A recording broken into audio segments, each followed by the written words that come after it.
오늘 이 본문의 내용은 야고보서의 결론으로 고난당하는 성도들에게 먼저 기도할 것을 권면하신 말씀입니다. 이 고난의 문제는 예나 지금이나 다름이 없지만 그 고난을 대하는 자세는 사람마다 다를 수밖에 없습니다. 그래서 야고보 사도는 본문을 통해서 강조하기를 이 고난의 문제를 어떻게 대처할 것인가 교훈해 주고 있는 것이 오늘 본문의 내용입니다. 그러면 오늘 이 말씀을 통해서 먼저 주시는 교훈을 생각해 보고자 합니다. 먼저 고난당하는 자가 있느냐, 너희 중에 고난당하는 자가 있느냐, 저는 기도할 것이요, 이렇게 말씀하고 있습니다.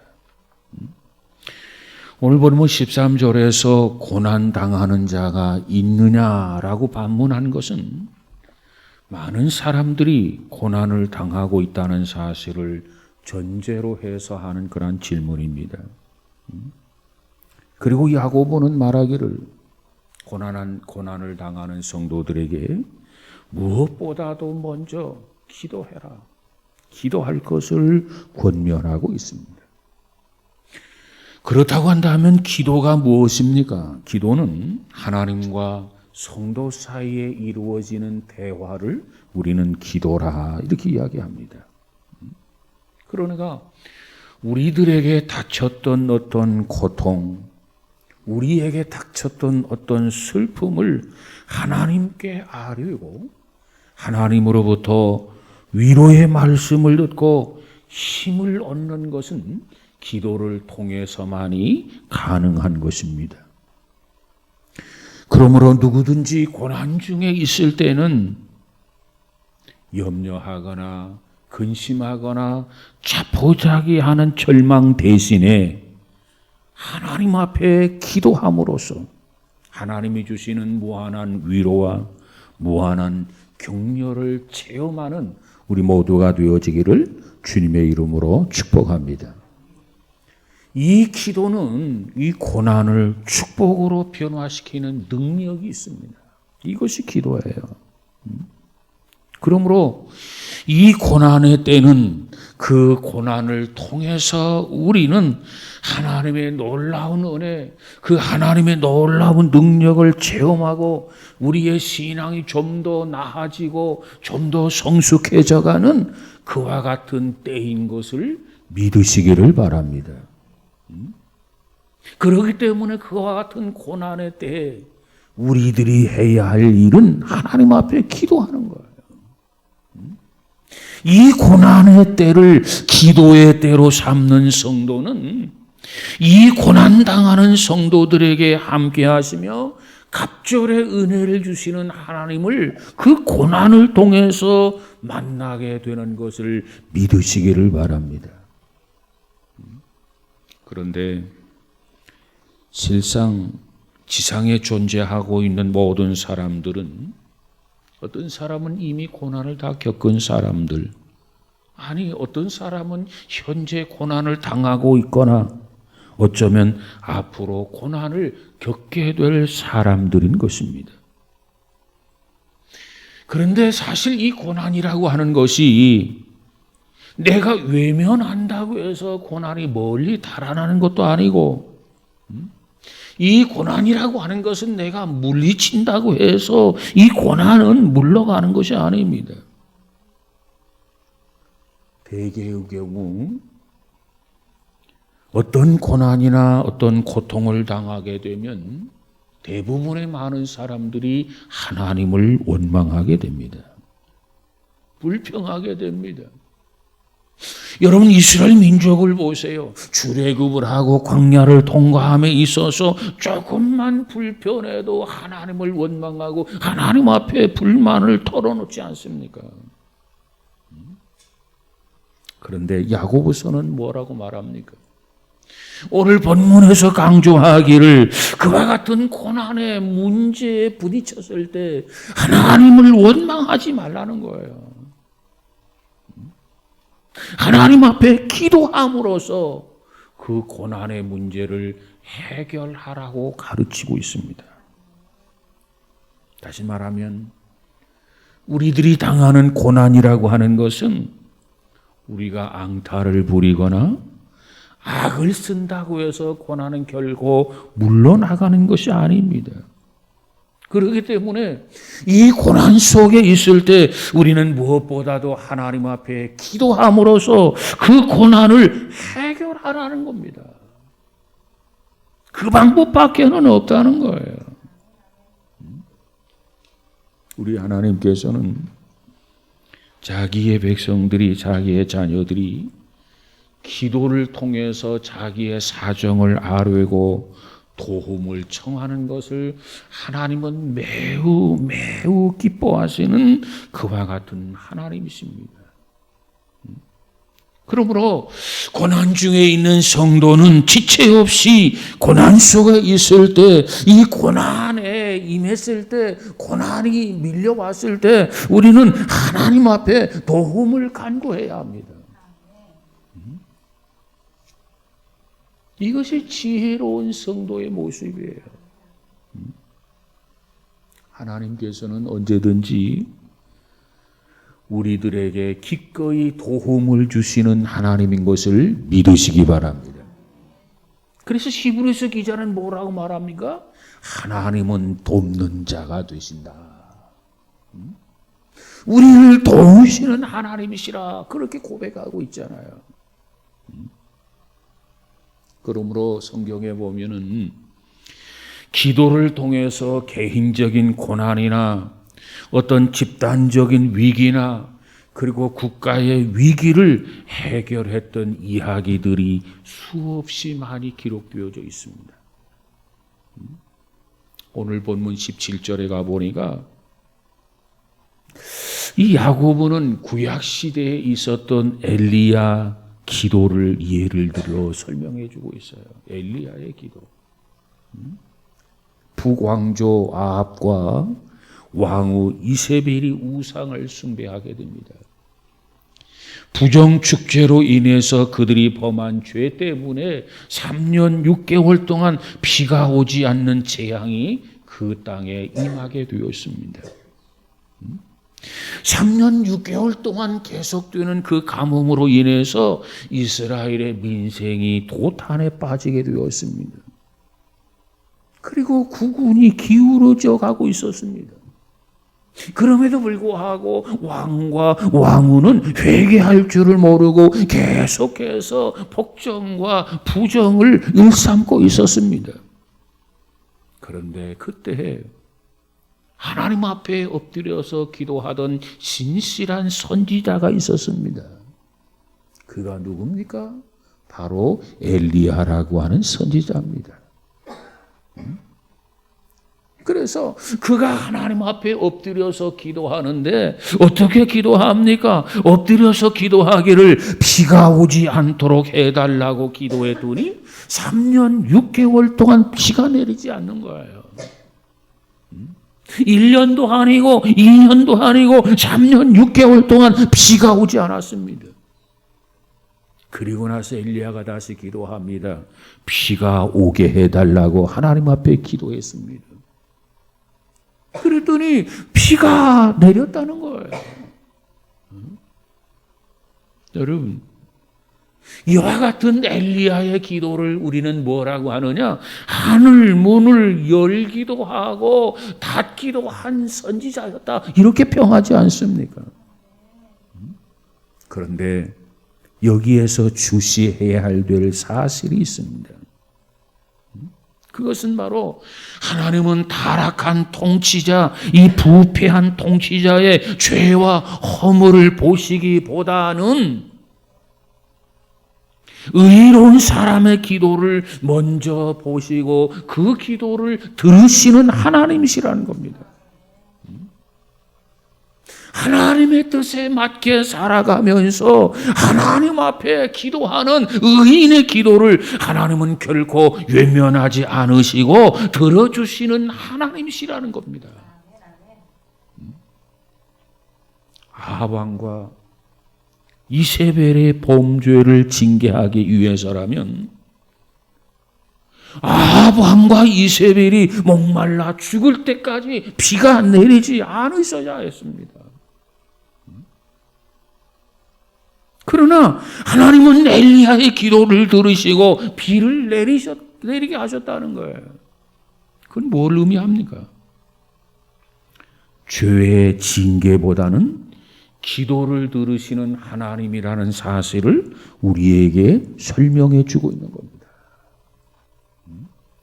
마땅히 저들이 징계를 받아야 하지만 그러나 하나님 앞에 기도하는 진실한 엘리야의 기도를 하나님은 들으시고 엘리야가 기도하는 대로 비가 오지 아니하도록 기도하니까 3년 6개월 동안 비가 오지 않았지만은 그러나 비가 오게 해달라 기도했더니 하나님께서 비가 오도록 해주셨다는 거예요. 우리의 하나님은 의인의 기도를 들으시는 하나님인 것을 믿으시기를 바랍니다. 히스기야 왕의 경우를 한번 생각해 보십시다. 열왕기하 20장 1절 이하에 보니까 히스기야 왕이 병들어서 다 죽게 되었습니다. 그럴 때 그는 하나님 앞에 통곡하면서 하나님 앞에 기도를 하게 됩니다. 그가 하나님 앞에 뭐라고 기도했습니까? 기도의 내용을 보면 자기 자신이 죽을 병이 들었는데 죽을 병을 고쳐달라는 그런 기도였습니다.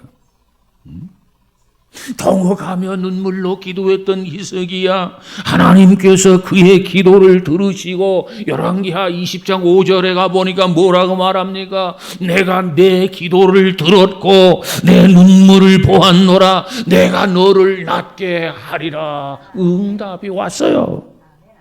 응답해 주셨단 말이에요.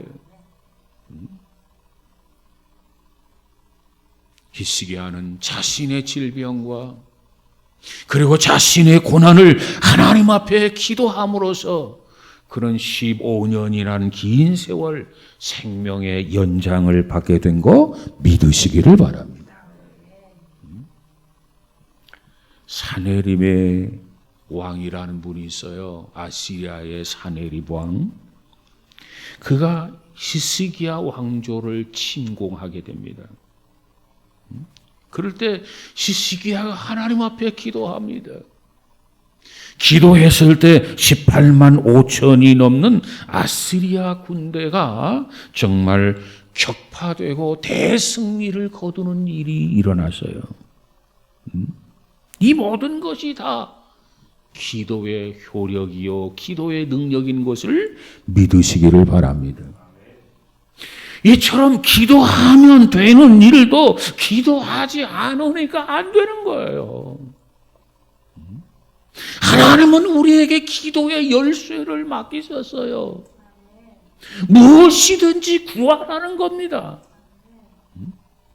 구하라 주실 것이요 찾으라 찾을 것이요 두드리라 열릴 것이니라 하면서 우리의 만능의 기도의 열쇠를 맡겨주셨는데 우리는 이 기도의 열쇠를 활용할 줄을 몰라.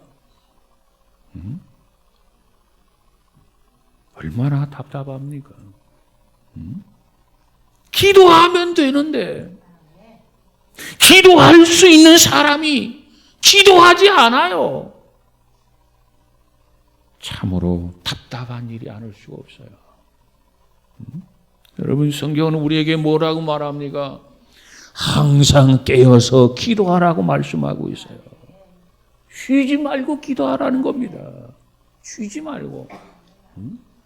여러분 우리는 생명이 있는 그 순간부터 생명이 끊어지는 그 순간까지 호흡이 이루어져야 돼요. 호흡이 이루어지지 아니하면 그는 죽은 거예요. 성경은 말하기를 기도 쉬면 그건 죽은 것이다. 그래서 쉬지 말고 기도하라. 어떤 상황, 어떤 환경 속에서든지 우리는 낙심하지 아니하고 하나님 앞에 기도해야 되는 줄로 믿습니다. 우리는 이제 72자 작밤 기도회를 준비하고 있습니다. 이제 우리는 기도해야 됩니다. 내 집은 만민이 기도하는 집이라고 했습니다. 우리는 기도하면 다시 털고 일어날 수 있습니다. 기도하면 우리는 치유받을 수 있습니다. 우리는 기도하면 다시 회복할 수 있습니다. 우리는 기도하면 다시 강건해질 수 있습니다. 기도해야 됩니다. 누구든지 하나님 앞에 나와서 기도해야 돼요. 기도하다가 기도 쉬는 죄를 범하고 있는 사람들은 다 일어나서 깨어서 기도해야 됩니다. 그동안 우리는 기도를 소홀히 했어요. 기도를 등한히 했어요. 이제는 기도하지 않아도 사는 거 아닌가 이런 생각에 사로잡힐 때가 되었어요. 그러나 이 모든 것을 박차고 털어버리고 다시 주님 앞에 돌아와서 하나님 앞에 깨어서 기도할 수 있는 우리 모두가 되어지기를 주님의 이름으로 축복합니다. 오늘 본문에 야고보가 뭐라고 말합니까? 너희 중에 고난당하는 자가 있느냐? 어떤 힘든 일이 있느냐? 너희에게 어떤 문제가 있느냐? 저는 기도할 것이요 라고 했습니다.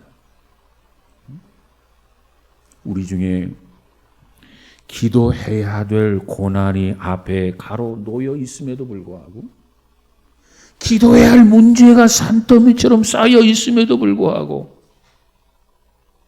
기도 생각을 하지 아니하고 딴 궁리만 하고 있는 사람이 있다고 한다면 우리는 이번에 정말 모두가 깨어서 기도의 불을 함께 점화시킬 수 있는데 참여하는 저와 여러분이 되시기를 주님의 이름으로 축복합니다. 그래서 사도 바울이 뭐라고 말합니까? 빌립보 4장 6절에서는 아무것도 염려하지 말고 오직 모든 일에 기도와 간구로 너희 구할 것을 감사함으로 하나님께 아뢰라 그랬어요. 정말 이 밤 72차 작밤 기도회가 정말 아무것도 염려하지 아니하고 정말 모든 일에 기도와 간구로 너희 구할 것을 감사함으로 하나님께 아뢰는 이번 작밤 기도회가 될 수 있기를 주님의 이름으로 축복합니다. 시편 50편 15절에 보니까 시인은 뭐라고 말합니까? 환난 날에 나를 부르라 내가 너를 건지리니 내가 나를 영화롭게 하리라 그랬어요. 여러분, 길에서 놀던 아이가 넘어졌어요. 무릎이 깨어졌어요. 피가 나고 있어요. 그때 어린아이는 겁을 먹으면서 울음을 터뜨립니다. 어린아이가 울음을 터뜨리면서 어린아이가 찾는 것이 무엇입니까? 상처가 나서 피가 나고 있어요. 어린아이가 약을 찾습니까? 어린아이가 의사를 찾습니까? 어린아이가 병원을 찾습니까? 아니에요. 넘어져서 무릎이 깨어져서 피가 나고 있는 이 어린아이가 찾고 있는 것은 약도 아니고 의사도 아니고 병원도 아니고 이 어린아이는 엄마를 찾아요. 엄마 하면서 울어요. 그리고 엄마 하면서 자기 집으로 돌아가요. 왜? 엄마만 찾으면 엄마가 알아서 약이 필요하면 약을 발라줄 것이고 의사가 필요하면 의사에게 보여줄 것이고 병원에 입원해야 된다면 병원에 입원도 시켜주실 것이고 모든 것이 엄마가 다 해결해 주실 것을 믿기 때문에 엄마를 찾는 거 아니겠습니까? 그렇습니다. 우리가 험한 세상을 살아가면서 한 날 살아가면서 넘어지고 쓰러지고 고난을 당할 때 정말 우리들이 맨 먼저 우리의 입에서 찾아야 할 대상, 찾아야 할 분이 누구라고 생각합니까? 그것은 바로 하나님이십니다. 하나님. 어린아이처럼 하나님을 찾아야 됩니다. 하나님의 집으로 돌아와야 됩니다. 이처럼 하나님을 찾으면서 하나님의 집으로 돌아오면 하나님께서 모든 고난의 문제를, 크고 작은 문제를 해결해 주시는 거 믿으시기 바랍니다. 이게 믿음이에요. 문제가 크면 클수록, 고난이 크면 클수록 우리가 하나님을 부르는 소리, 우는 소리가 더 커야 됩니다. 더 심각해야 됩니다. 그래서 그 우는 소리를 들었던 엄마가 아차, 애가 무슨 일이 있나 보다 하고 뛰쳐나올 수 있도록 크게 울면 엄마가 뛰쳐나온단 말이에요. 우리가 하나님 앞에 크게 부르짖으면 하나님께서 우리에게 달려오시는 것을 믿으시기 바랍니다. 그래서 말씀하기를 환난 날에 나를 부르라고 말하고 있지 않아요. 내가 너를 건지리니 내가 나를 영화롭게 하리로다. 여러분, 우리에게 어떤 문제가 있습니까? 우리에게 어떤 고난이 있습니까? 하나님 앞에 부르짖고 기도할 수 있는 계기가 되어지기를 주님의 이름으로 축복합니다. 기도해야 돼요. 기도로서 해결해야 된단 말이에요. 다른 방법이 없어요. 하나님은 우리를 돕는 자가 되시는 것을 믿으시기를 바랍니다. 그 다음에 두 번째로는 즐거워하는 자가 있느냐 저는 찬송할지니라 라고 했습니다. 즐거워하는 자가 있느냐 저는 찬송할지니라. 이 말씀의 의미가 뭐예요? 우리의 삶 속에 즐거워할 만한 사건이 있을 때, 기뻐해야 할 그러한 사건이 있을 때 그 즐거워할 만한 사건, 기뻐해야 할 만한 그 사건을 가지고 하나님 앞에 감사하고 하나님 앞에 찬송을 올려드리라 하는 겁니다. 고난이 앞을 가로막으면 낙심하거나 하나님을 원망하는가 하면, 우리에게 즐거운 일이 있으면 그것이 마치 자기 노력이나 자기의 공로인 양 교만에 빠지고 하나님 앞에 감사할 줄 모르고 찬송할 줄 모른다고 한다면 그건 바른 신앙인의 태도가 아니라는 거예요. 건강한 신앙인의 모습이 아니라는 겁니다. 정말 감사할 일이 있으면 감사할 줄 알아야 되고, 하나님을 찬양할 일이 있으면 하나님을 찬양할 줄 알아야 되고, 하나님 앞에 영광을 돌려야 할 일이 있다면 하나님 앞에 영광을 돌려야 된다는 거예요. 저는 이런 질문을 받은 적이 있어요. 신유의 은사를 받은 사람들이 돈을 받고 병을 고쳐주는 것은 타당하다고 생각합니까? 타당하지 않다고 생각합니까? 라고 하는 질문을 받았어요. 그때 저는 이 질문에 대해서 이렇게 대답을 했어요. 이는 둘 다 잘못이 있다.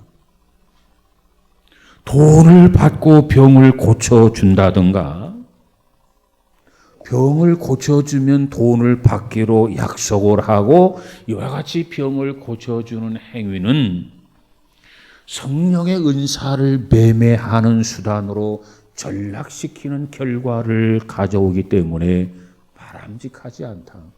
결코 옳지 못하다. 또 반대로 주님의 은혜로 병고침을 받았다고 한다면, 주의 은혜로 치유함을 받았다고 한다면 하나님 앞에 감사할 줄 알아야 된다. 그런데 치유받았음에도 불구하고 감사할 줄 모른다고 한다면 그건 잘못된 것이다. 이렇게 답변한 적이 있습니다. 올바른 신앙생활은 어떻게 하는 것입니까? 건강한 신앙생활은 어떻게 하는 겁니까? 순간순간 주님 앞에 감사하고 순간순간 주님 앞에 찬양을 드리는 생활, 이것이 건강한 신앙생활이요 온전한 신앙생활인 것을 믿으시기를 바랍니다. 하나님이 그와 같은 신앙생활을 원하세요. 우리가 신앙생활하면서 마치 감사와 찬양이 빠져버린 신앙생활은 축이 빠져버린 톱니바퀴와도 같은 겁니다. 위험한 거예요. 폴 브루크라고 하는 분이 계시는데 이 폴 브루크가 그런 얘기를 했어요. 만일 이 땅에 살만한 가치가 없는 인간들의 리스트를 만든다고 한다면 당신의 이름도 거기에 들어갈지 모르니 너무도 잘난 체 하지 마시오. 겸손하시오.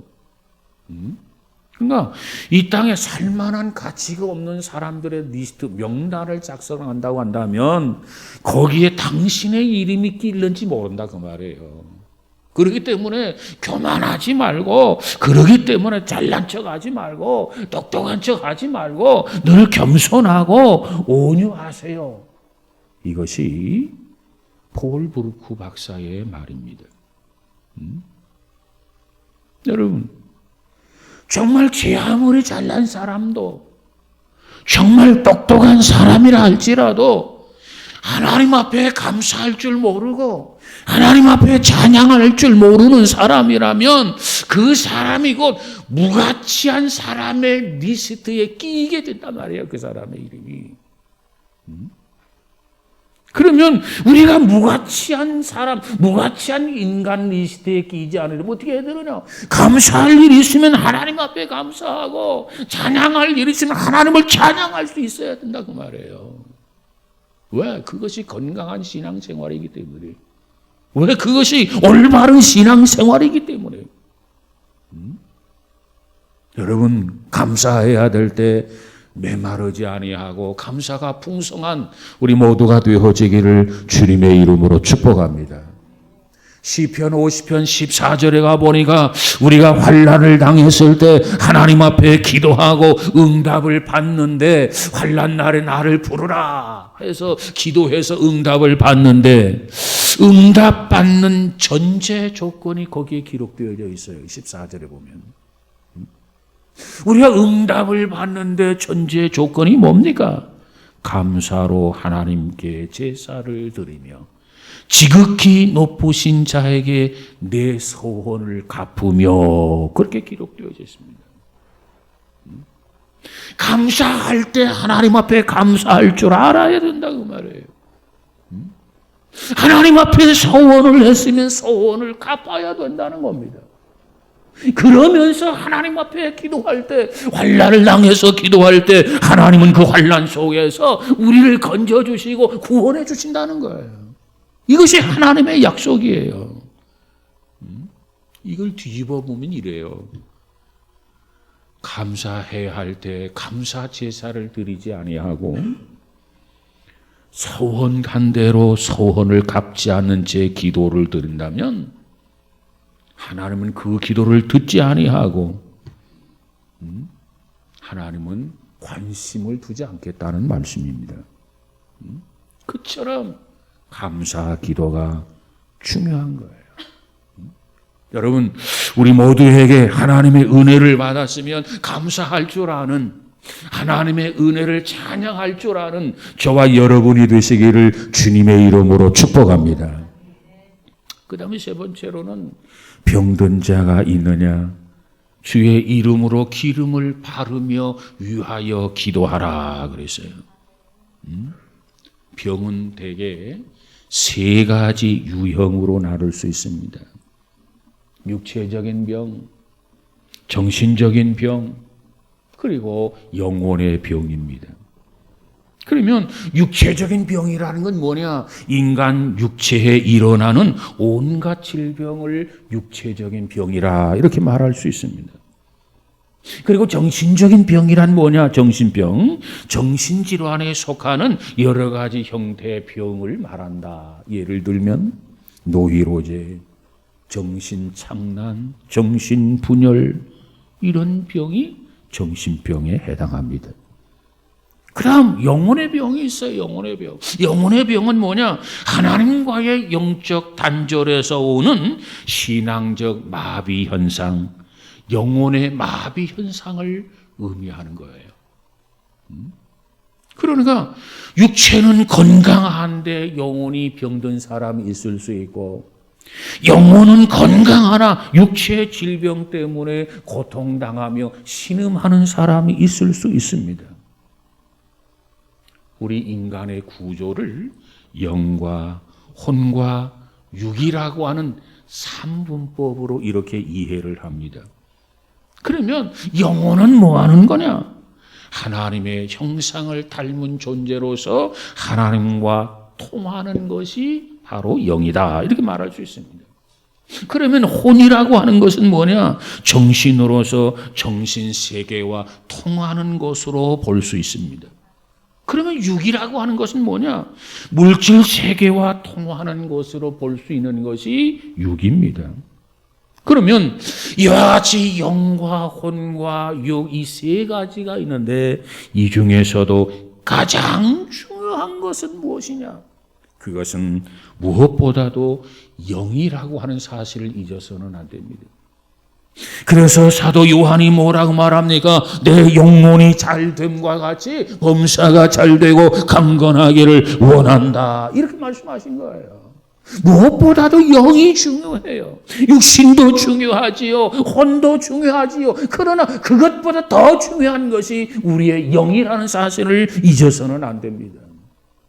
그렇기 때문에 영적으로 무너지게 되면 그 사람의 정신도 무너지고 그 사람의 육체도 다 무너지고 다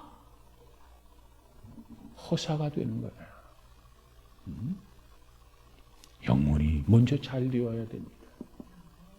영혼이 먼저 건강해야 됩니다. 그래서 그 영혼이 하나님과 깊은 교제를 나누게 된다고 한다면, 무엇보다도 건강하게 된다면 거기에 따라 정신도 육체도 건강하게 되는 것을 믿으시기를 바랍니다. 오늘 본문 14절에서 뭐라고 말합니까? 14절에서 말씀하는 병든 자라고 하는 말, 이 병든 자는 단순히 육체의 병만을 의미하는 게 아니고, 이것은 영혼의 병, 영의 병, 혼의 병, 육신의 병, 모든 것이 해당하는 전체적인 병을 의미한다, 이렇게 볼 수 있습니다. 그런데 여기에서 우리가 주의해야 할 게 있어요. 그게 뭐냐 하면 기름을 바르며 기도하라는 겁니다. 영이 병들었던, 육이 병들었던, 육신이 병들었던, 어떤 병이 들었던, 어떤 질환에 고통을 당하든 기름을 바르며 기도하라. 여기서 기름이라고 하는 것은 뭘 의미하느냐? 이 기름을 바른다고 하는 것은 의학적인 행위를 의미합니다. 그리고 거기에 기도를 하는 것은 신앙적인 행위를 의미합니다. 그러니까 다시 말하면 의학으로 치료할 수 있는 병은 의학을 통해서 치료하라는 겁니다. 신앙적인 이유 때문에 의학적인 치료 방법이 무시되거나 죄악시되어서는 안 된다는 거예요.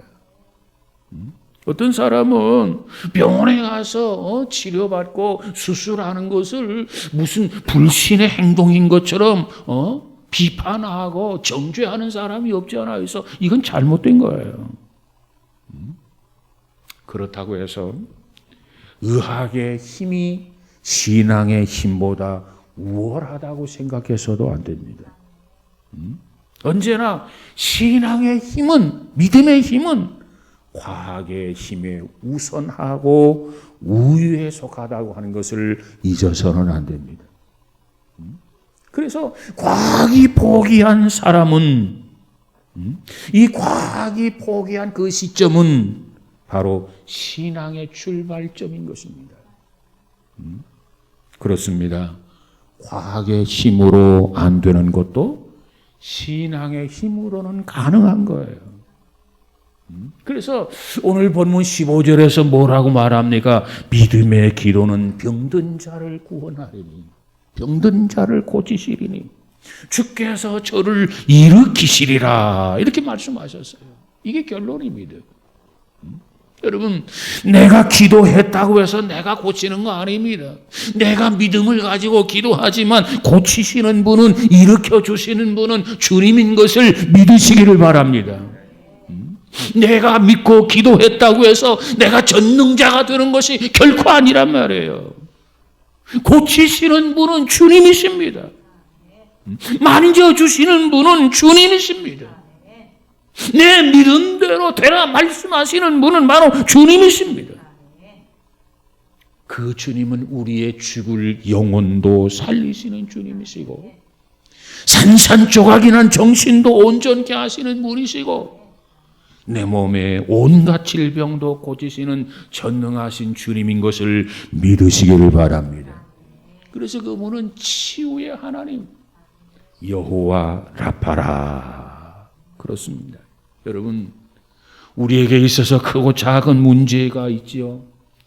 그 문제를 해결해 주실 분은 오직 주님인 것을 믿으시기 바랍니다. 믿음으로 구하면 주께서 우리의 믿음을 보시고 해결해 주실 줄로 믿습니다. 치료해 주시는 주님이란 말이에요.